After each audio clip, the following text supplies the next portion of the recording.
You're listening to Distraction Therapy with Rob Watson. Conversations about how we find meaning in our lives and what it's like to be part of a meta-modern world.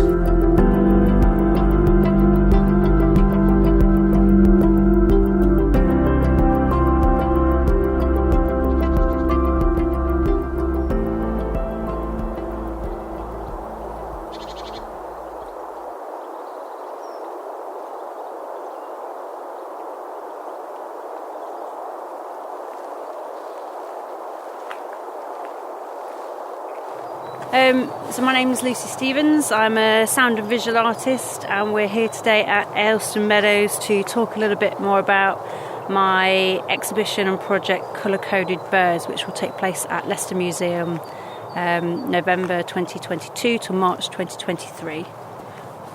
So my work started with sound, really. So as you can hear, we're at Ayleston Meadows in Leicester at the moment, so you can hear great tits, and there's bound to be robins and crows and all sorts in there. So I was really interested in creating kind of sound environments, really, and that was at university. So I used to use binaural audio, and I'd create these sound walks for people to go on.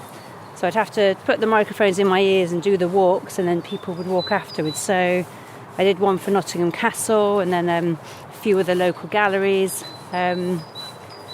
And then after that, I became really interested in people that kept pigeons and had quite unusual hobbies. So it would be people that would chase UFOs and show these kind of fancy pigeons, but also race pigeons as well. And it was a really kind of interesting community. They were really dedicated, to those animals, and they were really dedicated to finding these things in the sky. And I think it's about kind of that kind of sense of place kind of in community, really, and feeling like you belong, with your own people. And I think as an artist, you definitely have that when you find an artist collective like I have at Studio Name. So after that, I began recording the Dawn Chorus.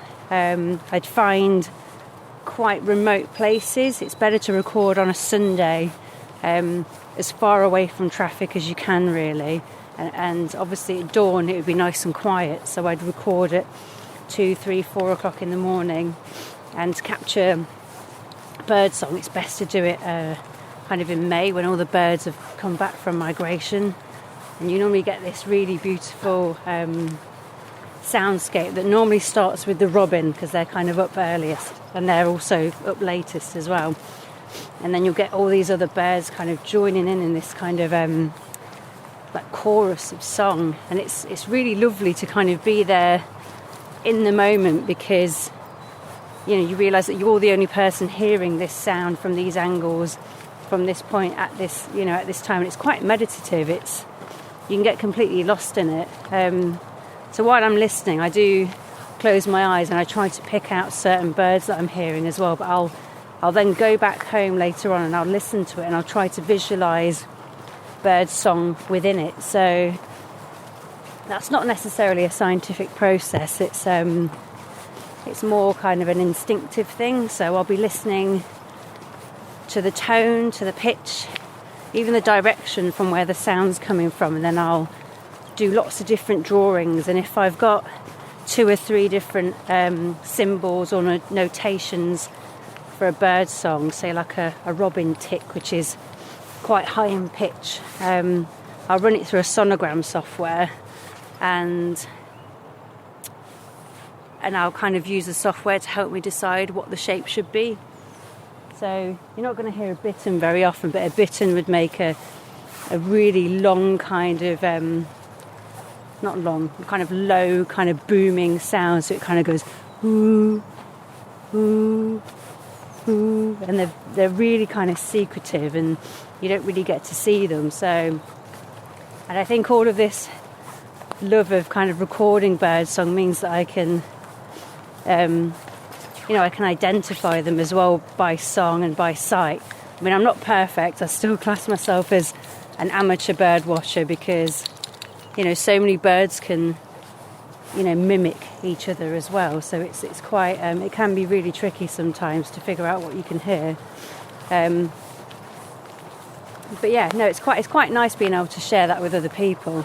So in terms of sound, the sound came before my actual visual artwork. So that was kind of the source of everything, really. Me trying to visualise birdsong. And now what I do is I draw birds and I paint birds, but they're quite abstract and figurative, and they'll have the birdsong in the background. But I also visualise conservation data. So I might be looking at the decline in cuckoos and the decline in the caterpillar moth that they eat. So I've created a series of quite simple looking collages that use quite bold and simple shapes, but it's reducing that data and that information right down to a piece of artwork that for me feels quite accessible and is quite easy to explain to people, rather than presenting people with something quite complex like the information I tend to read through. I'll kind of, it's very academic, dense text, and to be honest, you can't always access it because you need to be part of a university to be able to access that. So for me, it's about breaking that right down and thinking, okay, well, cuckoos are in decline because of this caterpillar that they can't eat anymore. How can I show this? So I did an abstract drawing of a caterpillar, flipped it upside down because it was in decline, and then for the background I just used a colour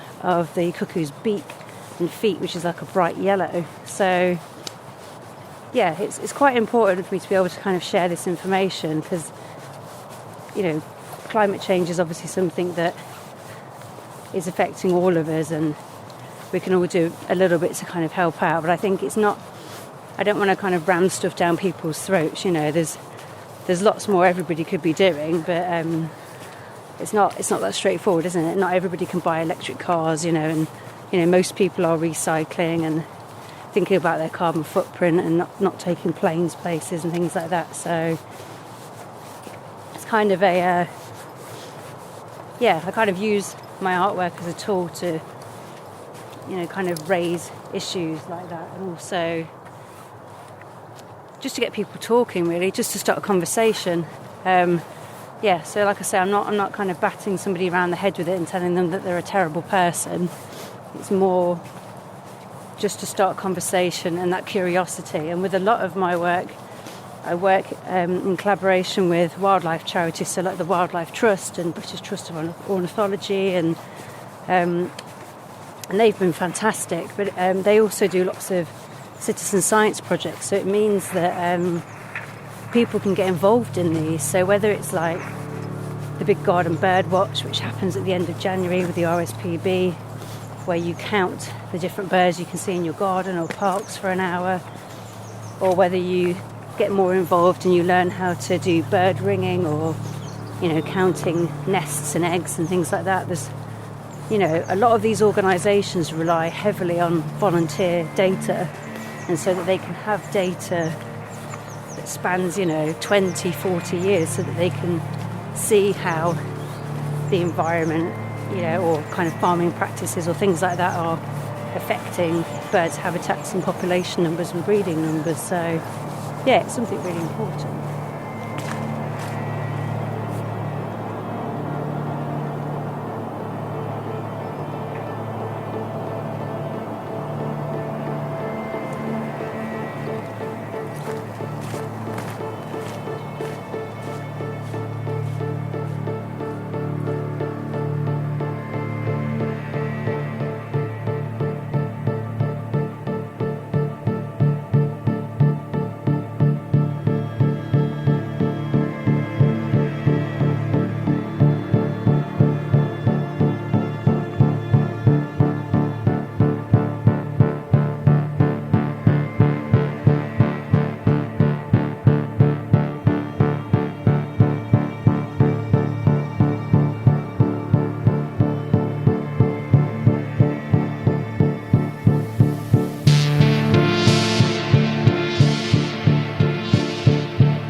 Helston Meadows at the moment. We're walking through a kind of favourite dog walking route of mine. My dog Millie, she's a border terrier, so we normally walk through here a couple of times a week. But it's really kind of beautiful, kind of dense woodland. It's been under threat of having a road put through it before.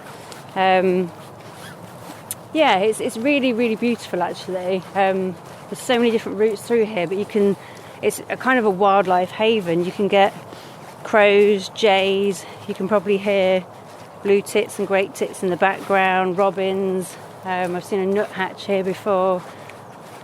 Yeah, it's really beautiful. It's so cold though because it's January. So I've got my scarf and my hat on and kind of all wrapped up warm, but it's a really kind of crisp, lovely morning. And what I love about coming at about this time is I can hear the hum of the traffic, but it is quite quiet. You know, I can still hear the bird song, so it's quite nice to still be able to bird watch and listen while we're walking along. I think it probably is Leicester's hidden gem. I mean, during lockdown and you know, while everyone was only allowed kind of out, you know, once for exercise, the Meadows was absolutely rammed. I mean, it was a bit of a haven for people. It was a real escape for them because they couldn't go on holiday. So you'd have people, you know, sunbathing here, even dipping in the canal, which I wouldn't really recommend. But, you know, I think it's really important to have spaces like this because, you know, so many people are able to get out and just, even if it's during their lunch break. So I was working last year, but I've left my job to be a full-time artist now. And me and my other half would come out. This is before we had Millie, our dog.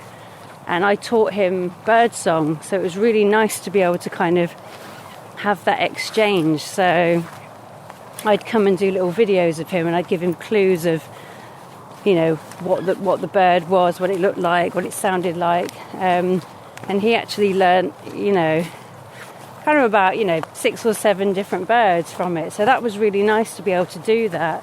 And yeah, it was a real kind of sense of community because you see the same people. So I think it really had a positive effect on people's mental health and their well-being because it was a really, you know, beautiful space for people to come to just to have their lunch, go for a walk, get some fresh air, you know, but get involved with wildlife because I think, you know, a lot of people don't know what wildlife is in the Meadows. And I mean, I'm you know, I kind of know a bit about birds, but I don't know what else is here really. So, and a lot of people aren't aware of, you know, the countryside code as well, you know, how you should act. You know, you shouldn't drop litter and, you know, it's you know, you shouldn't have barbecues and things like that. So I think it's about raising awareness of that as well, you know, because it's a space for everyone. But, you know, how do you tell people, you know, this is how people tend to act when they're in the woods. We're at a very very wet, sloppy bit here, so it's really muddy underfoot. Muddy but a little bit icy. So, and Millie's enjoying sniffing everything here and there. You can probably hear her pulling on the lead. Come on, what have you smelled? So I mean, I've been talking with Leicester Museum, and I mean they approached me back in about 2016. So I mean, it's been on the books for quite a while for me to work with them.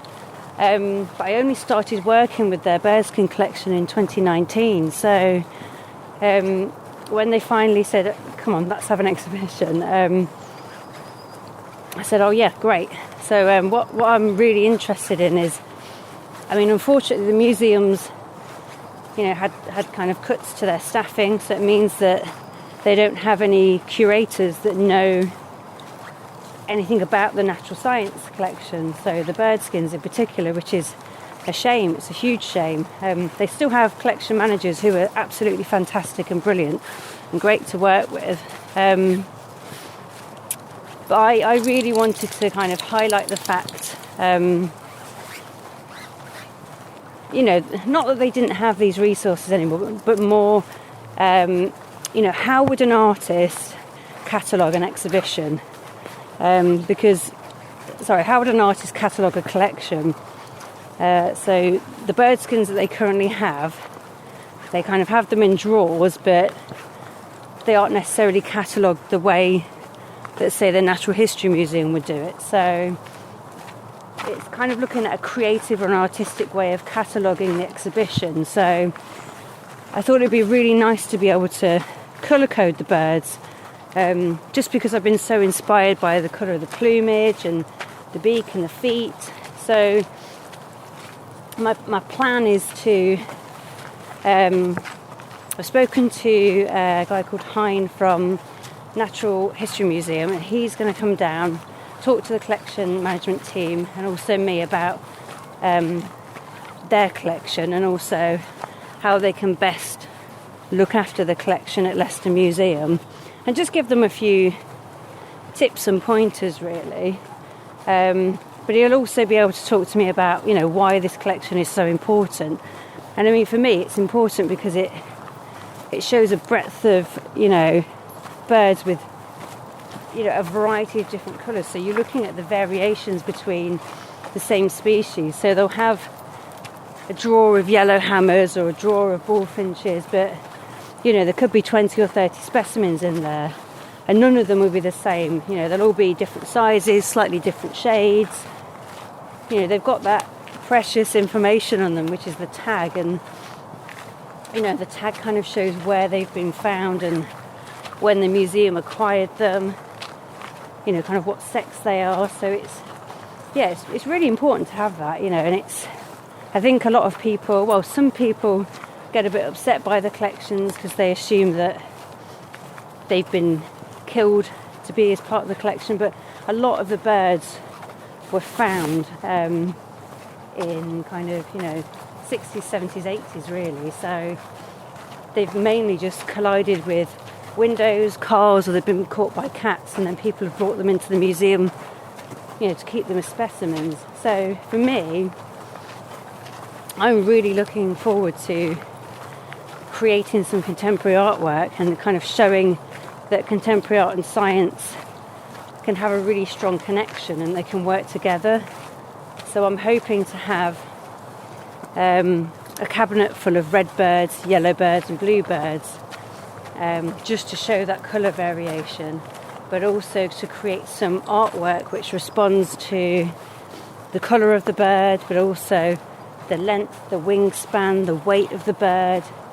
I'm going to be looking at conservation status for each bird, so that will feature as well. So where I spoke about earlier, the collages that depicted kind of dense information but in quite a simple way, I'll be doing a bit more of that but using sculpture.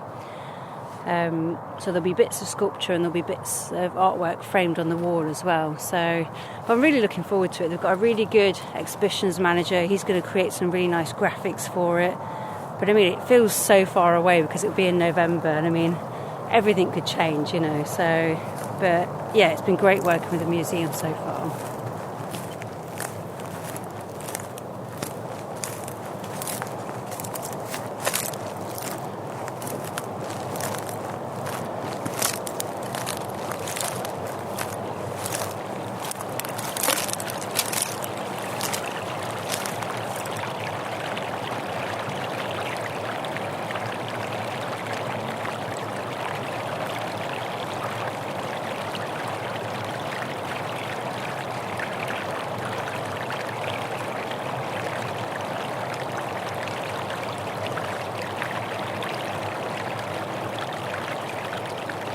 I'm hoping that the connection that I have with the Natural History Museum will be able to continue, because I'm planning a residency in London at some point, so I'm hoping that I can work with Natural History Museum in the future. I can look at their collections, maybe move on to London Zoo, and kind of talk to birders in London as well, because I've got really good connections with Leicester birders and they've been really generous sharing their conservation survey data and their kind of population number data with me.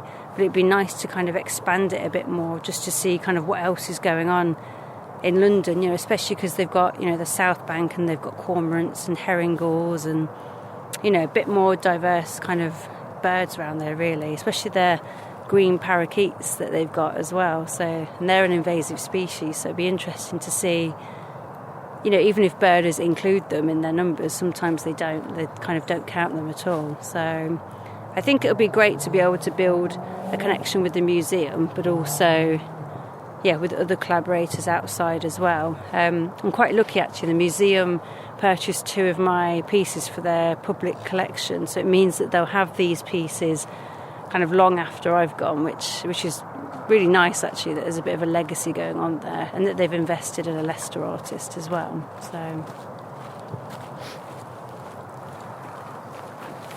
So in terms of local connections, obviously, so it won't be an Arts Council funding exhibition, it'll be self-funded. But I'm looking to have all of the work photographed. But I'm hoping that there'll be, the museum's really great at bringing school groups in, so it'll have local school groups in kind of once a week, and it will also have community groups doing arts award and things like that. So hopefully I can deliver an artist talk, and I can talk more about the collection and also my work and why I've done it, and hopefully bring in an expert as well so that they can talk about it. And also it'd be nice for us to find a taxidermist who can explain how it's all done, really. How does he do it from kind of getting this little bird in, and kind of how does he bring it back to life, basically. That's what we want to know. So that's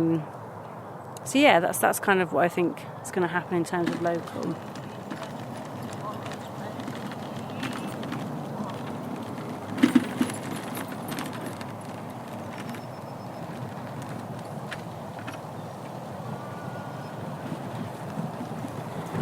I've not always listened to the wildlife around me. That was a green woodpecker then. It has a bit of a manic laugh. You can kind of hear it going, yeah, yeah, yeah, yeah. I've not always listened to wildlife around me. And I know that when I'm really stressed or I'm really busy, I can't hear bird song. And I know that there's something wrong and I need to chill out and I need to take a break. So, for me, being able to listen, it's about that connection. Because if you have a connection to an area or to wildlife, then you start to care, don't you? And it means something to you. If you can say, that's a green woodpecker or that's a robin, and then you find out they're in decline, then you're going to do something about it. You want to put some food out in your garden or maybe in the park, or you'll get involved with these citizen science projects. So but it's also a health and well-being thing. It's so easy to kind of stay inside on your phone, on your laptop, and just keep your head down and keep working. But sometimes you just need to get out and you need to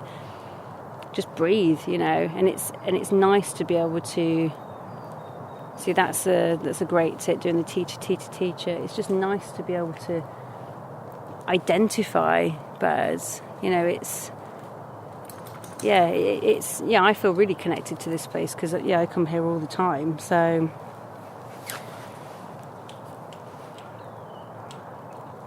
Be a good girl.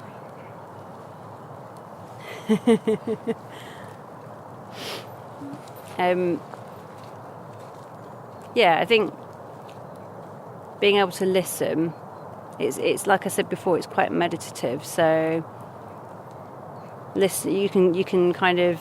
I did a project with a friend which was listening to wildlife, even if it's on your bed with your window open, and kind of mindful meditation. So that was about, closing your eyes, really focusing on the sounds you can hear. Well, you can hear your breathing to start off with, and then you can hear the sounds in the room, and then you can hear a bit further away. And it's about kind of really grounding yourself and connecting, really. And then you bring it all back to yourself. But it's just about taking time for you and, noticing if you've got any aches or pains in your bodies or how you're holding your body as well. So I think it is all very connected. And I do want to explore more yoga, meditation with recorded bird song, or even, out in nature as well, because I think it's I just think it's a perfect kind of collaboration. You know, it's a perfect kind of natural collaboration, really. But yeah, it's about caring and it's about connecting, and I think it just enriches your life. It makes, it kind of gives you another reason to go out. You're not just blindly kind of walking the dog as quickly as you can. It's just noticing those extra things that kind of create highlights as part of your day, really. The best day is New Year's Day. That's what I did. I came out and walked the dog, and I said to Ali, it was like a zombie apocalypse because there was nobody around. And I just said to him, it was so nice because it was so quiet. There's no cars, there's no people, you know, it was just bliss, you know, and you could hear everything, and it was lovely. So I think, you know, obviously we're in the countryside, aren't we? It's kind of Leicestershire, so there are some really kind of great spots that you can go to. But yeah, to get those recordings, you have to be deep in the wood really early in the morning on a Sunday morning, really. But yeah, I think even kind of listening to birdsong or I don't know, even kind of podcasts and things, I do quite a lot of that in the studio. I've always got a podcast on, or I'm listening to music on headphones, like, you know, kind of noise cancelling headphones, which means I can't hear anything else. So if someone's knocking on my door or asking me something, I can't hear them at all. But yeah, I find that, to make artwork, I have to, I'm kind of somewhere else completely. I'm immersed in it. So for me, it's about, either listening to birdsong, or there's a track called by B1.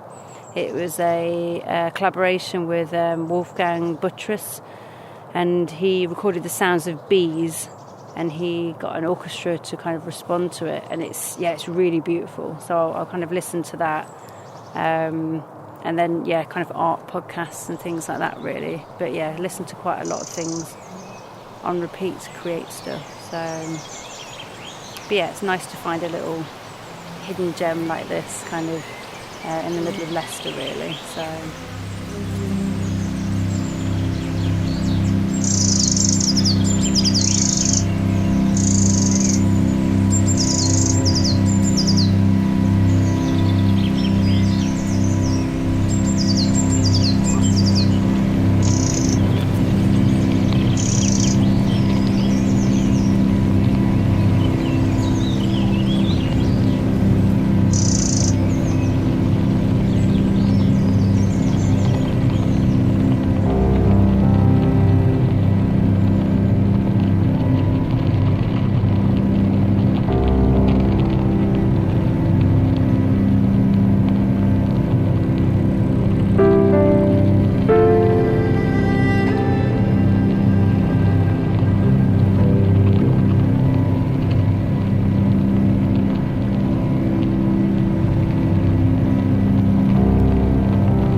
probably blue tip.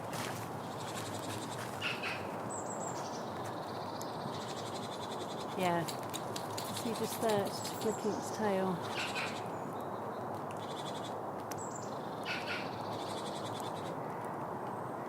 Yeah, crows and blue tits. I'm normally quite amazed by wrens because they're so little but they're so loud. They're tiny and you just see their tail flick up and they'll...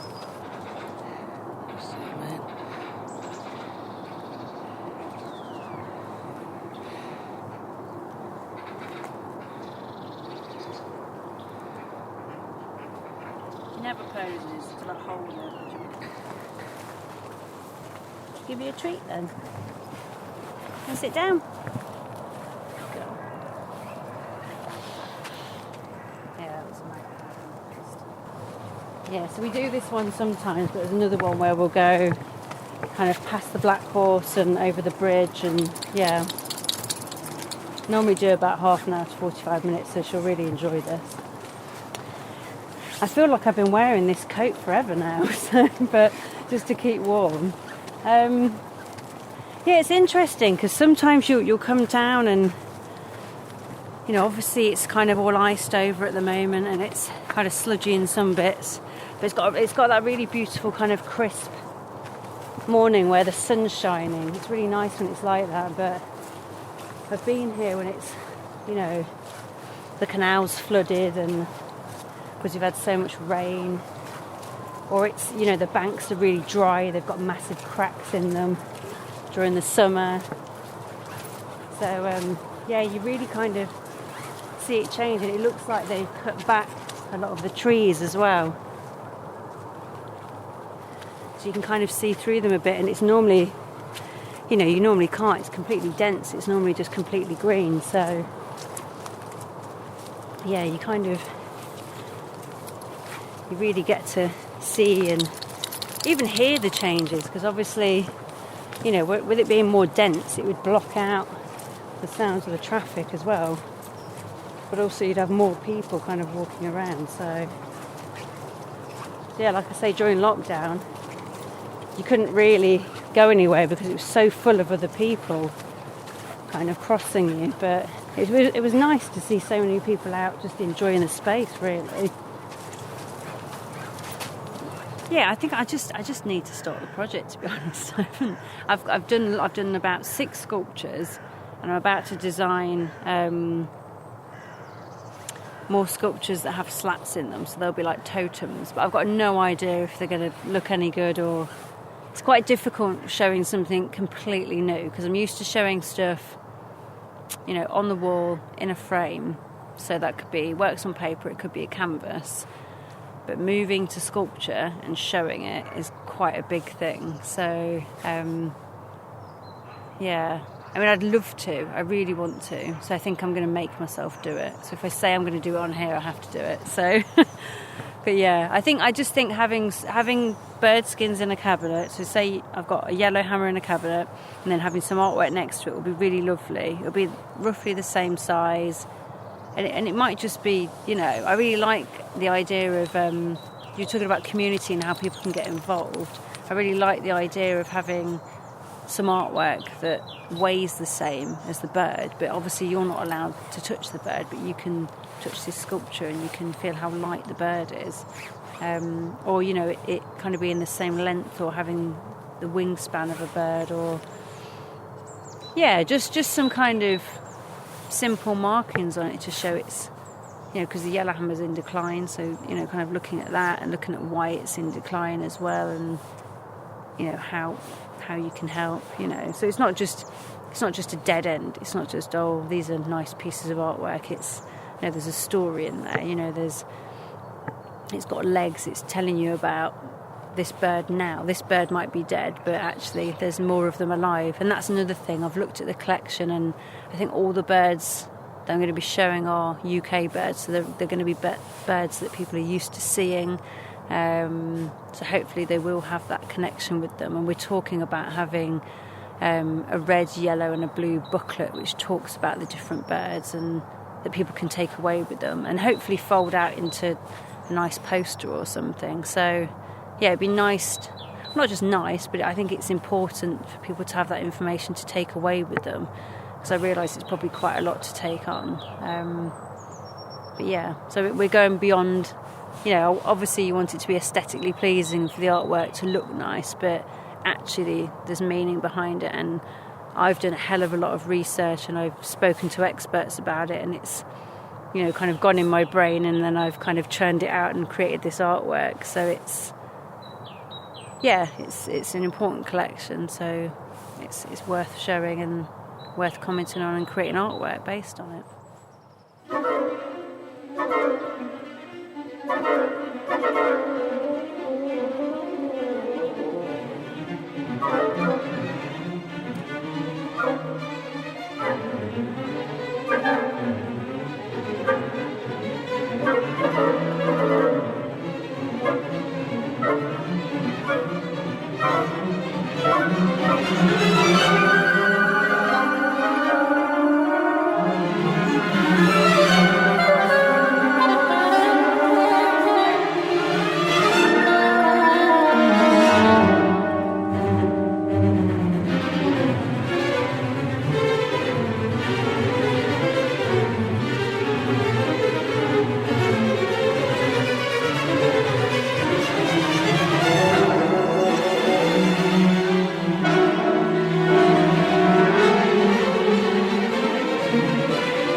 The way that I create artwork now is shifted quite a bit. So it used to be,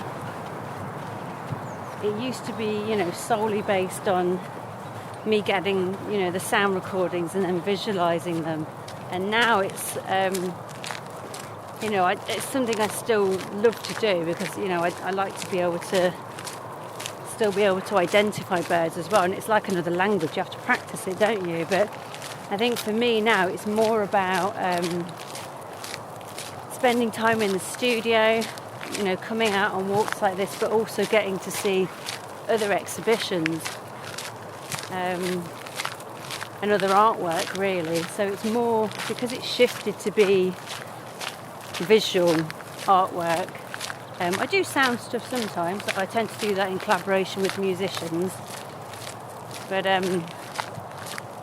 it's more about the making, really. So for me it's about the practice and about being in the studio as much as possible. But even in the studio, we've got crows on the roof. You can hear them walking along the roof and you can hear them chatting to each other. And sometimes if you're there late at night, you can hear them kind of walking on the ceiling, and it sounds really creepy because you don't really know what it is.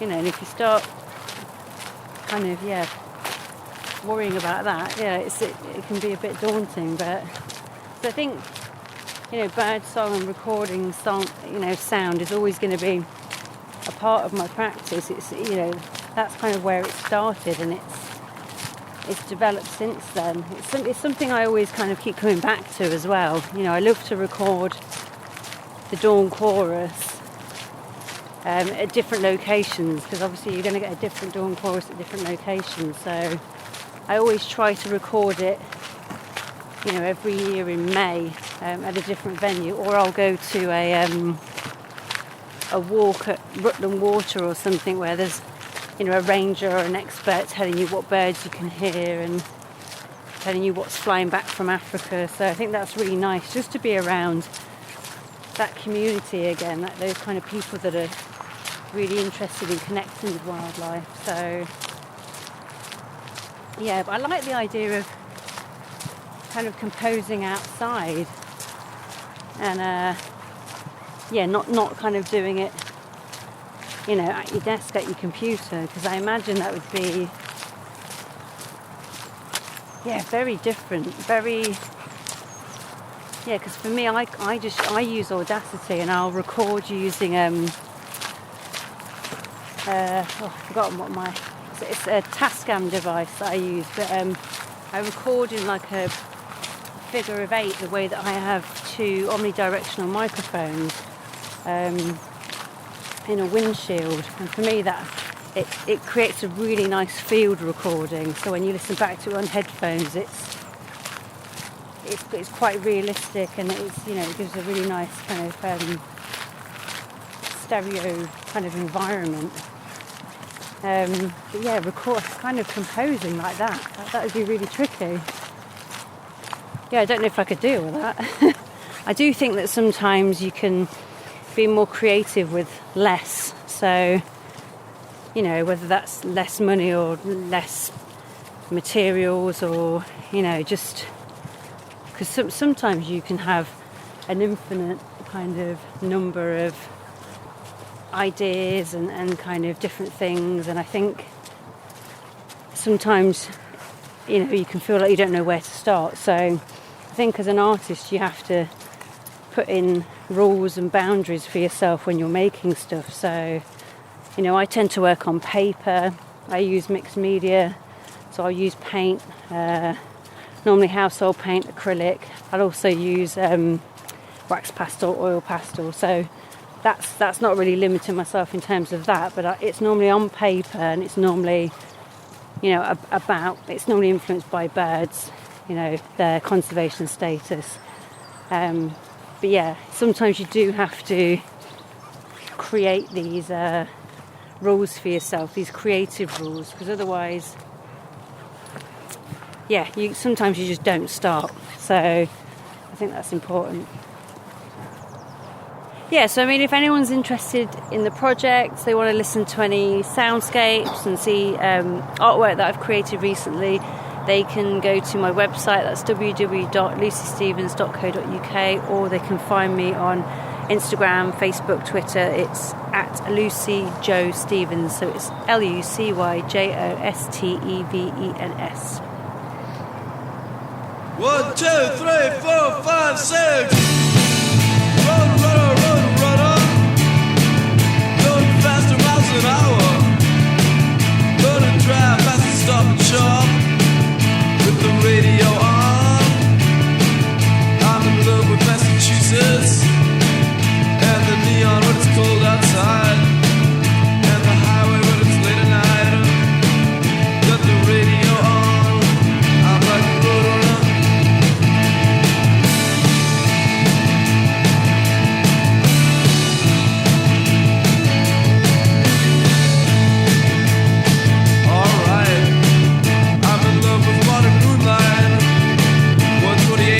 Dark outside. I'm in love with Massachusetts. I'm in love with the radio on. It helps me from being alone late at night. Helps me from being lonely late at night. I don't feel so bad now in the car. Don't feel so alone, got the radio on. Like a roadrunner. That's right.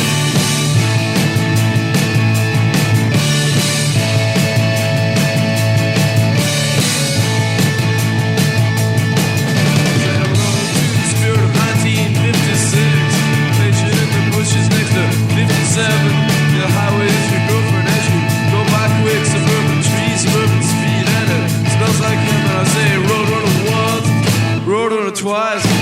I'm in love with rock and roll, and I'll be out all night, Roadrunner. That's right.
You've been listening to Distraction Therapy with me, Rob Watson.